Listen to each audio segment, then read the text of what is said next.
Hey guys, Berger here with NVP Sports Park. Today I am joined with Yuri Lavrynenko from FC Dinamo. He is joining us for today's Coach's Spotlight.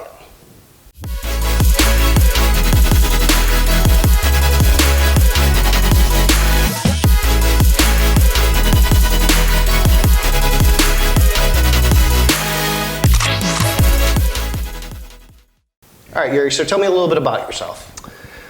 So I was born in Kiev, Ukraine, back in 1977, June 12th, around 9 o'clock in the morning. Okay, it's very specific, I like it. On Street Ulyanovich 6.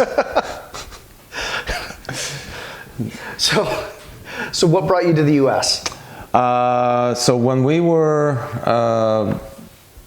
12, we played in a tournament in Italy.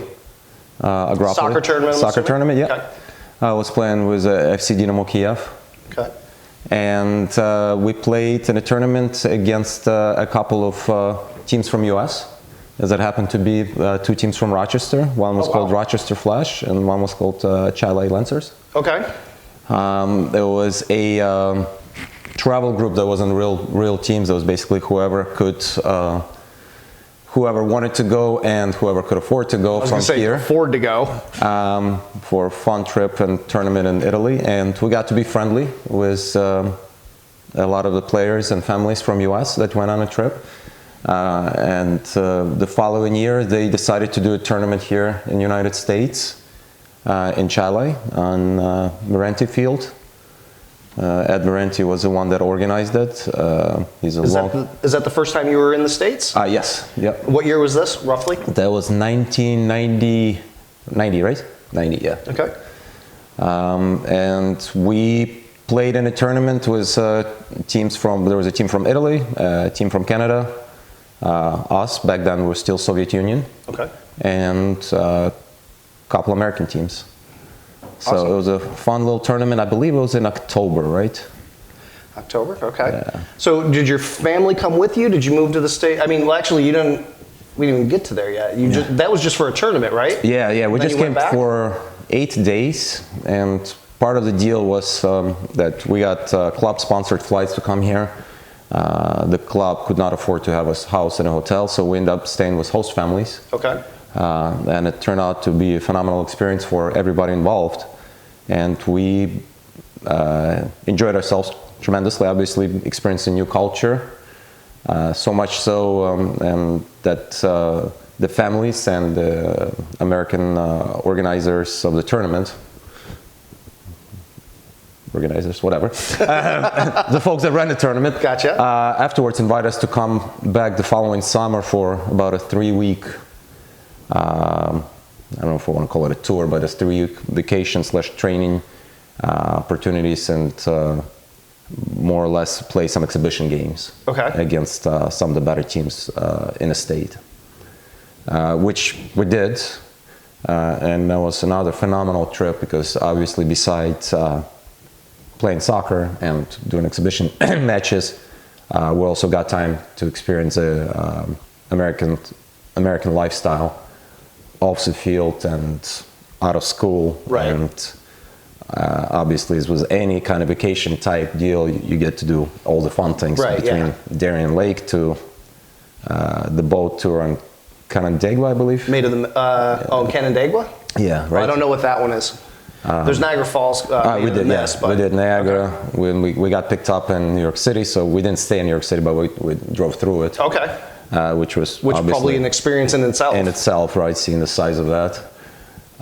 So it was a lot of fun. It was a ton of fun. And then at the end of that 3-week period, a few of the families asked a few of us if we wanted to come in and stay and do a year in school. Okay. Here in Rochester, which at the time it was a phenomenal opportunity. U.S. back then, even more so than today, was a land of opportunity. It was a huge opportunity. It was hard to pass up, even if it meant that moving here was widely considered in Ukraine as you giving up on your professional soccer dreams. Okay. part of the reason is that training was not very existent here, especially during the winter months. I believe at the time Premier team trained once a week. Okay. And none of the travel teams trained at all. They just kind of did pickup games and played when they... They played in the gym some here and there. So Gotcha. there was only one, or back then I believe it was Rochester Mavericks. Mavericks, yeah. That when we came in, that they offered us, they said, this team even trains in the winter, and it was once a week training. The other teams basically did tournaments and stuff like that, so it was nothing the way the landscape is today, where all the Premier teams in the winter train 3 to 4 times a week, and travel teams still find time to train at least once a week, if not twice a week. So that has come a long way. But yeah, back in Ukraine, we're training 6 times a week. Gotcha. So soccer's really big in Ukraine. Is it kind of like the national sport? Yeah. It's kind of like combining, basketball, football, hockey, baseball, all into one. And that's the number one sport. Hockey is distant second. Okay. Basketball is probably just slightly behind hockey as far as popularity goes. There's obviously a ton of other sports similar to here that are available for kids to do, but it's popularity-wise, there's no question. It's everybody wants to be a soccer player. So much so there's a ton of hockey players that still play soccer on the side, and it's I don't want to say if you don't make it in soccer, you go into hockey. A lot of them go because of their families, but Gotcha. It's still everybody wants to play soccer. So you decided at a young age that you wanted to play soccer then? I mean, you were kind of born with it, basically? Yeah, I mean, it was obviously being so popular. I showed a little bit of knack for it, so to speak, just playing in the yard, in the city. There's probably about 5 or 6, I don't want to say high-rise buildings, right, but 9 stories to 16-story buildings, and they would usually form a yard, and there's always a field. And that's what we did at nights or after school, basically go out and play. Depend on the age, and if you're tough enough to deal with some bullying, more or less, so older kids that beat up on you. And if you showed some knack that they let you play or won't let you play, and if you do too well, you might get knocked down or hit. But if you can handle it, it was obviously a great schooling, for somebody who was playing soccer 5, 6, 7 years old. So when I was 7, at the urging of some like the kids in the yard, they said, you look like you're enjoying this and you have some potential. They said you should try out for a club. FC Dinamo. At the time, the school was considered, still is probably considered the highest level academy school in the whole Soviet Union, I would say. Okay. It produced 2 World Players of the Year in 1975, one in 2004. Another Dinamo Kiev player was World Player of the Year in 1986. Wow. So some talent coming out of the club. Yeah, and it's a small school with, I don't want to say small, but it's a school with primarily Ukrainian kids, all coming through the Soviet system, Ukrainian system that's slightly different, and pushing themselves. And the fact that set one little base produced that many World Players of the Year, it's unusual, because you look, a lot of bigger clubs claim that they have best players in the world, right? But they usually come from different countries, from different clubs, so it's it's a little deceptive. Right, it's not very, obviously it's very hard to be World Player of the Year, so the fact that small school had, I shouldn't say small school, that school produced 2 players that they groomed from age 7 up, it's pretty phenomenal. So yeah, I went to... about when you started playing was 7? Right about 7, yeah. I remember, the story we always talk about, when I was about 5, I remember watching a game with my dad and just sitting on his lap and kind of having an understanding that watching about 40 minutes on a small black and white TV, and I was actually getting into a game, like not just the goals, not just the pretty stuff, but just actually having an understanding why they're passing the ball, what they're trying to do, and he was like explaining it to me. So at the time it felt exciting to be, we always go back that 5 and 6 years old, if you can sit 40 minutes watching a game, not just highlights, it means there's something in it for you. Right, so you have a very supportive family then when it came to soccer. Yeah, my dad was big into the game. He played when he was younger, and he played into when he served in the army. So he's obviously was a big fan and took me to a lot of games when I was younger. Now, when you came to the U.S. to live, did your family stay there? Did you bring any family with you? No, I came by myself. So part of the deal was basically I was coming in for about a year to learn English, to experience the lifestyle. So that was the opportunity. My family stayed behind. They still live there. So as it happened, my dad passed away in... Sorry to hear. Oh, thank you. I appreciate it. In 91, in August, and I ended up coming in January 92. So we had...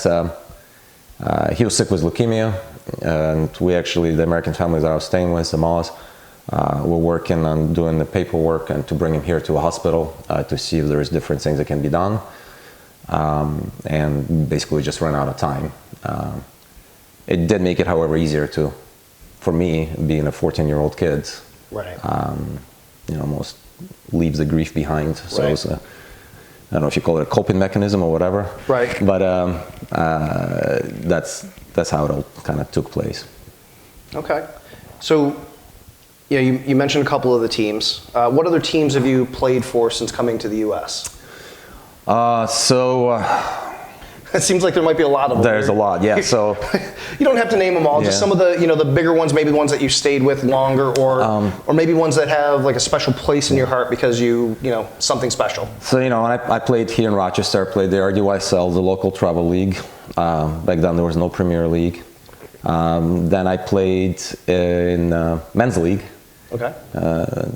Played with different teams, 3 different teams. Team Lepine I was involved with for a little bit. Webster Americans I was involved with for a little bit. Bensu was a Jamaican team, as they were known. I was involved with them for a little bit. And then I was fortunate enough to get a scholarship to go to Indiana University. Okay.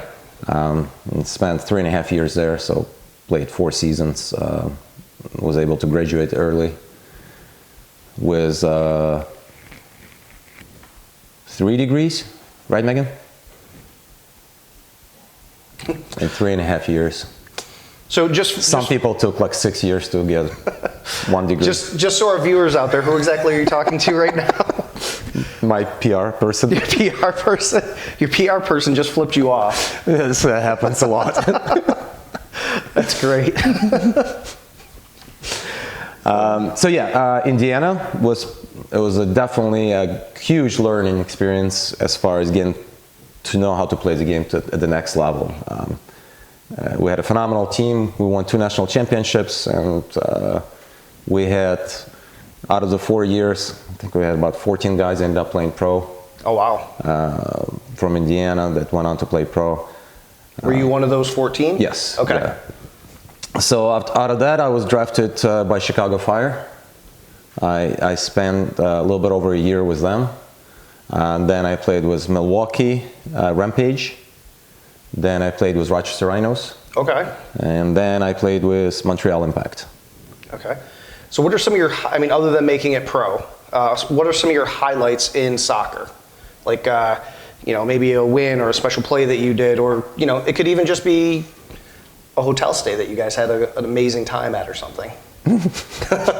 Uh-oh. He's like, how dark do we want to go right now? Yeah. How deep? There's some bad stories there. So, Chicago was a lot of fun. Got to played with another World Player of the Year there, Hristo Stoichkov. Okay. He was a phenomenal player, Bulgarian that played in Barcelona. That came he was 34, I believe, so towards the end of his career. Okay. Came into US, was still one of the best players in the league easily, and you could see his pedigree is, different level. We ended up winning the US Open Cup that year. I wasn't as heavily utilized during the league play, but I got to play quite a bit during the cup run, so that was fun. That was a little bit more enjoyable. We had some great games at the training camp against US national team, so I got to play against some European guys. The story a lot of people kind of ask about that is we played 2 games, and first game, shows how cruel the game of soccer is. First game we felt like sort of like chicken with your head cut off, just running around. These guys were knocking the ball around us. We couldn't catch up with the speed of play. And now, was that something on you guys? Like, you guys just weren't playing well that day, or were they that much better? They were just different speed of play. Okay. Faster. Just different style. The brain is way faster. Okay. The higher level you go, everybody's fairly physical or strong enough, quick enough, fast enough. Most people have decent enough touch, and then it becomes how fast is your brain working. So we had, in Chicago, we had 8 guys that were involved with the national team. So our game day roster for that game was a little bit weaker. And we just, I still remember having my head swimming just to see how fast these guys are playing. Funny enough, we ended up winning the game 1-0 because these guys couldn't score, and we scored a bit of a fluke goal. Take it, And we were, it was thrilling, but, one of those games makes you question, like, okay, are you up for this to even try to advance to the next level? We played them again 2 days later. Totally different story now. We're playing even. If anything, we're taking it to them. They had a couple of their European-based players that left the camp, so they weren't as strong. We were already kind of getting used to speed of play. We knew what to expect. We were fairly dominant, created more chances than they did. In the end, we ended up losing 1-0 on a deflection of a free kick, which was, you kind of say, there's no way. First game we should have lost 3-4-0. Yeah. The second game we definitely should have won at least 1 or 2, but it's, it just goes to show, there's got to be, a certain element of luck, even if you are playing well. Right. So that was kind of fun. So would you count that as your low light of your playing experiences, or? Ooh, no. That was a great learning experience. That was fun. It was fun. It made me a better player. It made it more relatable. When you're succeeding a lot, it's oftentimes you forget what it is to get knocked down. And the fact that we got kind of beat up and we still won, so it's positive on that end. But in your head, like, wow, you need to figure this out. And the fact that in 2 days we were able to more or less know what to expect from that speed of play for how fast these guys play, so how quick their decision making is. We were able to match it, if not exceed it.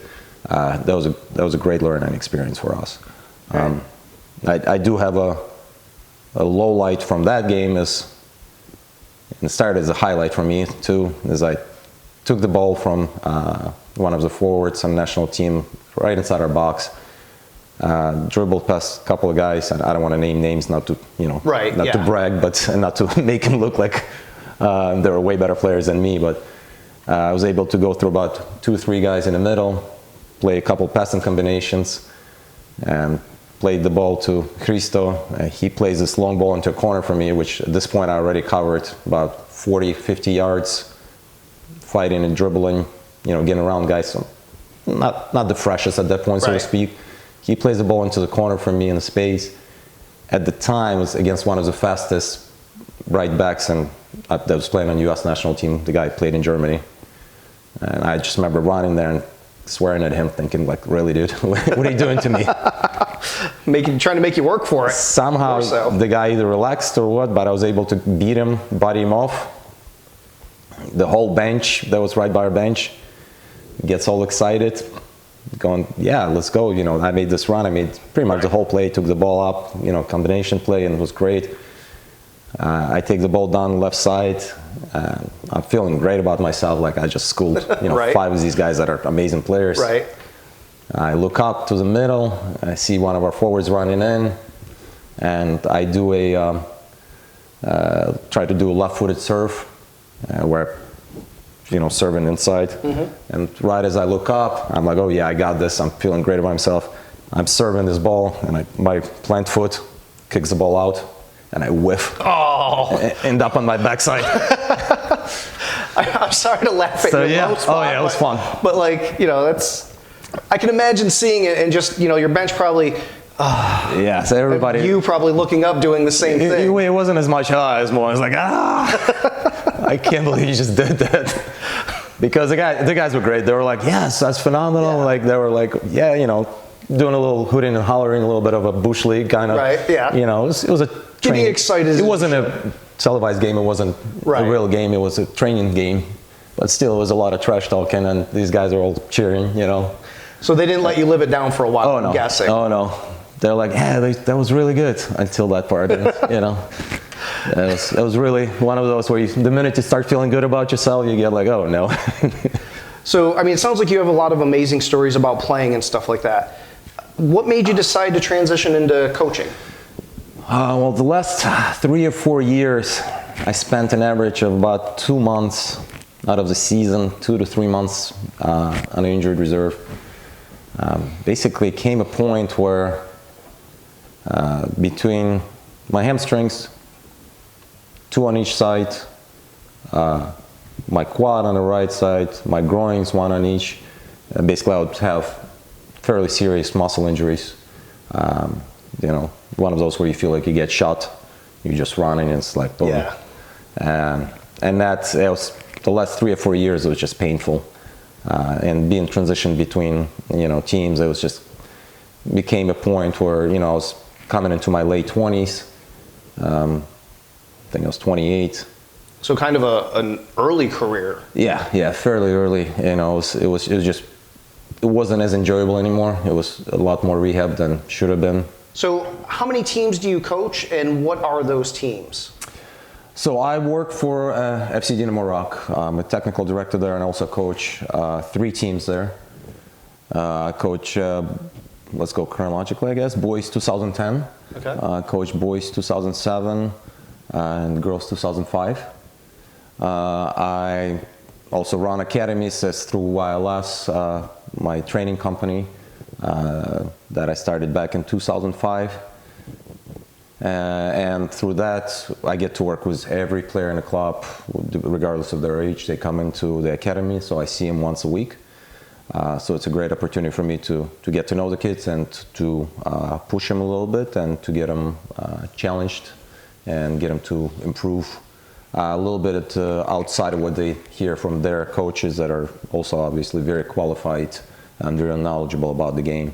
I never realized it, but FC Dinamo, you mentioned earlier, started in the Ukraine. I thought that was like a local thing here.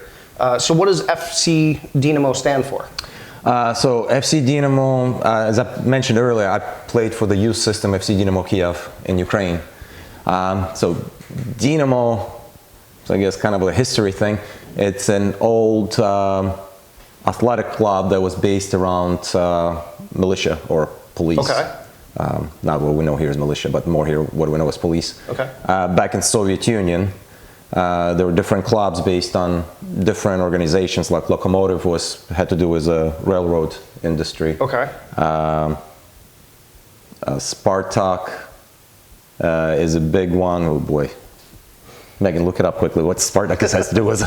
But they're all different industries, more or less. And Dinamo is a popular organization. Dinamo Kiev is arguably the most decorated club in Eastern Europe.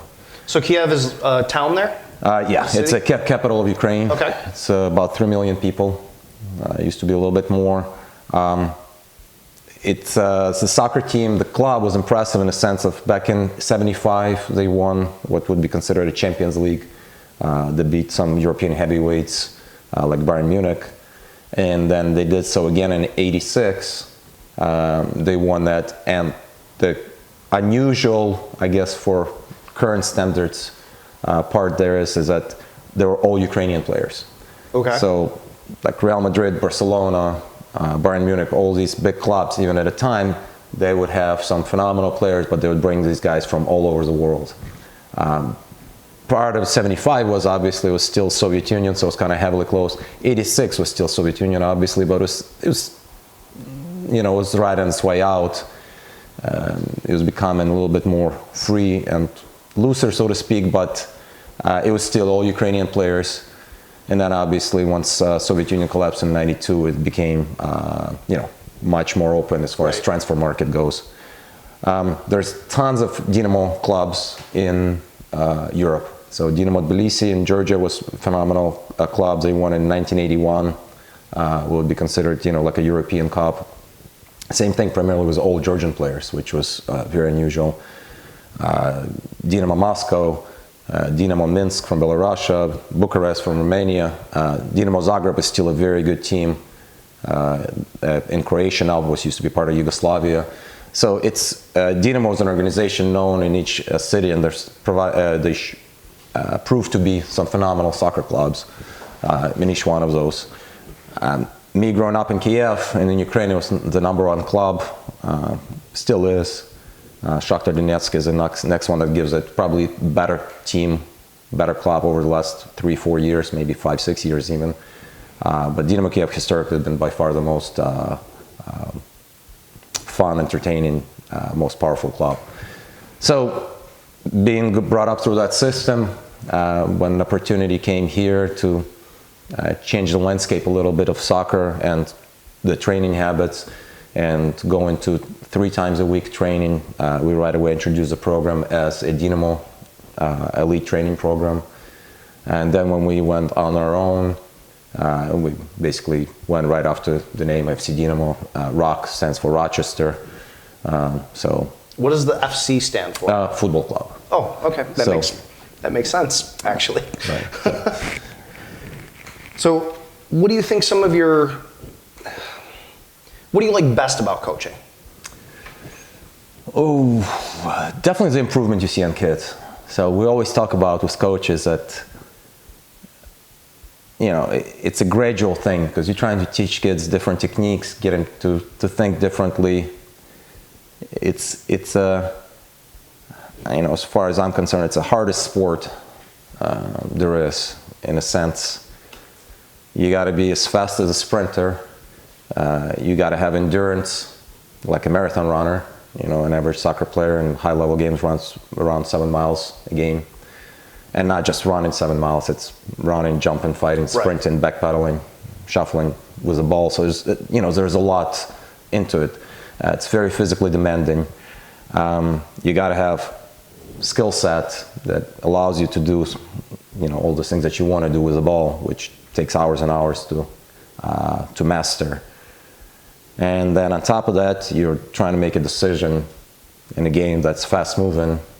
So it's kind of like chess in that aspect too. You got to figure out where somebody's going. Yeah, it's very hard. We talk to our kids about how hard their brains got to work when they show up to training. They show up at the end of the day, and a lot of them think I'm just showing up to soccer just to run around. And we say it's a lot harder than school. As somebody that doesn't play soccer, I wouldn't even have thought of mental preparedness for coming in and playing. It's you just see soccer players running and kicking and stuff, and I don't think that I appreciated, now knowing some of the stuff about it, I didn't appreciate it fully. Yeah, it's the example we give, it's quite different in the sense of, we say in school you come in, you say, yeah, my brain's working, I'm thinking about stuff, and teacher will slowly go through a lesson plan. 4 + 2, 6, 4 × 5, 20, build on that. Slow down on the math, you're going a little too fast. Yeah, I know, right? You're sitting, you're calm, and we told them, now imagine doing the same, maybe slightly more advanced math, while the variables are moving. Mm-hmm. You have a ball you need to deal with, defenders are moving, your teammates are moving, and chances are you're trying to make a decision where to go, trying to figure out where the number's up, where should you attack, where's the open spaces. Chances are you're getting shoved and kicked and pushed, and somebody's trying to take the ball from you. So not only you got to have the skill with the ball, you're looking to make a decision on variables that moving. So we often talk to the kids about it. You show up to training, it's way harder because we're trying to teach you the games that professionals play at the highest level. So it's like you went to school and try to do, astrophysics while somebody's yelling at you, you got to give me an answer in, 0.10 of a second, while somebody's shoving you from behind and pushing. Yeah, figure that out. Never going to his school, ever. Ever. So it's, the kids, they understand that. They get a kick out of that, okay, we're doing something different. So you can see their, the wheels turning. And, to get back to your earlier question, so a really long drawn out answer to that. The fun part is when they, don't roll your eyes at me. So the fun part is when you see them do something right. Or you see a play that comes together where you kind of almost like saying, is that going to happen? And they actually get it. We talk in our coaches meetings, you actually get chills. Okay. That is really enjoyable to see, these kids that sometimes come in and look like they have no chance to be able to figure out and step up their game, physically, technically, mentally, and tactically as far as decision making is concerned, and make some plays that, equivalent to what you see at the pro level. Might be slightly slower, but they're actually doing the right thing. So as coaches, it is fun. It's fun, to have those moments where you see something that goes right and you were able to teach that, and it clicks for them, and your eyes go wide and you say, wow, that's really enjoyable. And that's what it's all about, is those moments. All right, so on the flip side of, the best part of coaching, what do you think the worst part of coaching is? It is dealing with outside of the field influences that kids have that often will contradict with what we're trying to teach on the field, and that will slow down their progress, and that will force the coaches to reteach, repeat many, many times more than already required. Okay. Yeah, I could definitely see how that would be frustrating for a coach. Absolutely. A little bit. So, outside of soccer, what do you do other than soccer? Well, back in Ukraine, I'm known as a professional golfer. Okay. Yeah, I'm the Tiger Woods of Ukrainian golf. See, I don't know if he's trolling me or not, or if he's actually being serious about this. Because when you were in the Ukraine, you left when you were younger, so... I'm very good. I'm not. I do enjoy time on the golf course. I don't get as much of it just because obviously so busy during the soccer season. But when we do get out, just a little bit relaxing. Kind of hard to do now too. Yeah, right. I'm also a very, very, very, very good bowler. Okay. What's your average? About 250. High game? Between 2 games put together. Sometimes three. No, those are a couple of things that I do. I guess all the sports that don't require you to be extremely fit, and you can enjoy a beverage while doing a sport. He means water, obviously. Water. Sports drinks. Powerades, yeah. I get it. I understand. Just really, most of my time is besides soccer spent hanging out with the family, trying to avoid my wife as much as I can. Happy Valentine's Day. I'm also a champion FIFA Xbox player. Do you want to put your gamer tag out there for anybody? No. Want to try and live up to that? I'm sure you'll get plenty of challenges. What else? I'm not very good at Madden. I get beat up by my kids on that. Kind of knocks you down, brings you back to where you should be. NBA 2K is definitely their game. They kill me on that. So what kind of clinics do you have coming up? We do clinics during every school break. So we have a February break clinic coming up. We have April break clinic coming up next. April 6, 7, 8, 8, 9, 10, whatever, one of those. So somewhere in there? Yeah, we can fill in one of those dates. We'll have summer camps coming up in late June, early July, and then one in August as well. We do academies training throughout a year. So it's we have session 3 starting in March. We're just finishing up session 2, and that started in March, and then we'll go through April as well. So there's a lot of opportunities. Plus, with FC Dinamo, we still have opportunities for players to come in, be it practice player, and if there's room on a roster, they can actually still get in on a team. Oh, excellent. But those are all opportunities that we look to have as many kids involved as possible, and the better the level overall grows in the city, in this county, the better it is for everybody. So those first dates that you told us that you're like somewhere in there. If somebody wanted to actually narrow down those dates, where can they go to get that information? Seems like you seemed a little bit wishy-washy. Yeah, so if you're looking for just pure training, you can go to yurilsoccer.com. You don't make them say your whole last name? No, we tried it. People kept missing it, so we just went to the first letter of the last name. Will provide information as far as training goes for clinics, camps, academies, individual training, small group training. That's where players go to get their extra session, regardless of what club they play for. Okay. And if they're looking to get on a team and play in a league and to get a little more consistent training, where it's a elite training program for FC Dynamo ROC, trains 3 times a week. They go to fcdynamoroc.com. Okay. And contact us through that, and we'll provide them information as far as what we have available, whether it's just a training spot, whether it is an opportunity to actually join and be part of the team and play in a league. And do you have like a Facebook, Instagram, Twitter, or anything like that? We do have a Facebook, right, Meg? And we can put that down in the description if you don't remember what it is. We got Facebook. Off the top of your head. We're about to get Instagram, I believe. We're about to get Instagram. If you weren't, you're going to now because you just announced it. Twitter. I do have an Exchangeogram account. I go on the line, put stuff on the line. So one thing that I forgot to ask you earlier, and we're going to try and wrap this up. I've been keeping you here way too long as it is. We appreciate your time. Do you have any? You mentioned that you won some tournaments. Do you have any trophies, any kind of titles, anything like that you've won? So many, it's hard to remember them all, but not true at all. Indiana, we did win 2 national championships. I was the MVP of the Final Four my senior year. I scored the game winner both years, actually, my junior and my senior year. Awesome. I was an All-American. Mentioned before, we won the U.S. Open Cup with Chicago Fire.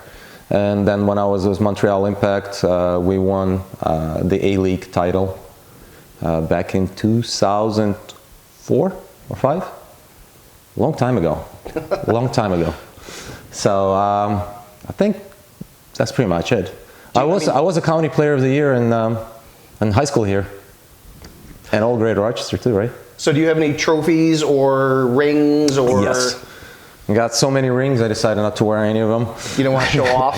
Yes. It looks kind of gaudy. Your PR person she texted. told you said no? Yeah. Well, maybe if you give us a picture, that we'll include it in here. Absolutely. We have them set up in a display at home, glass display with lights and stuff. You show them off to all your guests? Like, no, look at this? I think they're somewhere in a closet. We gotta have to search hard to find them. Well, we appreciate your candidness. We appreciate you taking the time to come in. It was a pleasure hearing your story. Thank you for having me. And be sure to join us on our next Coach's Spotlight. Thanks a lot.